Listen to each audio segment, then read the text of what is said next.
आज आपण बनवत आहोत इन्स्टंट ढोकळा। यासाठी लागणारं साहित्य आहे 1.5 ते 2 वाटी बेसन पीठ, सॉल्ट मीठ 1 चमचा, शुगर 3, साखर 3 चमचे, म्युझिकच टाक, सिट्रिक ॲसिड पाव चमचा, हे बाजारात विकत मिळतो।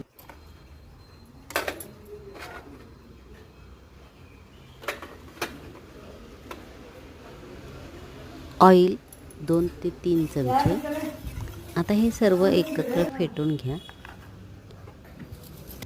आणि त्यामध्ये शेवटी 1 चमचा खायचा सोडा घालून पुन्हा थोडंसं चांगलं फेटून घ्या।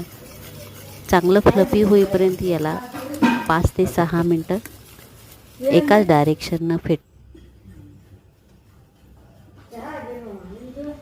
आता ज्यामध्ये तुम्हाला ढोकळा उकडायचा त्याला ऑइल लावून ग्रीस करून घ्या आणि हे फेटलेलं पीठ त्यामध्ये घालून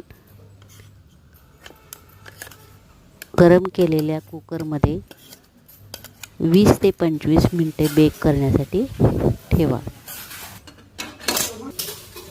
20 ते 25 मिनिटानंतर तुमचा हा ढोकळा अतिशय जाळीदार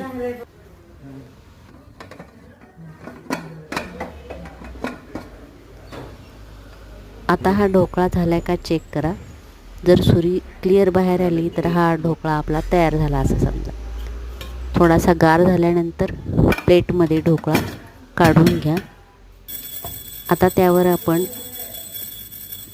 फोडणीचं तयार केलेलं पाणी, ज्याच्यामध्ये मिरचीची फोडणी आणि त्याच्यामध्ये 2 ते 3 चमचे साखर घालून 1 ते 1.5 वाटी पाणी घालून आता हा तयार झालेल्या ढोकळ्यावर तुम्ही फोडणी केलेल्या शुगर सिरपचं पाणी घालून घ्या। फोडणीमध्ये 2 मिरच्या, कढीपत्ता, हिंग, मोहरी असे घालून त्यात 2 चमचे साखर घाला आणि ते पाणी आता या ढोकळ्यावर ॲड करा। अतिशय जाळीदार ढोकळा तयार होतो। आवडला असेल तर लाईक, शेअर अँड सबस्क्राईब करा। थँक्यू।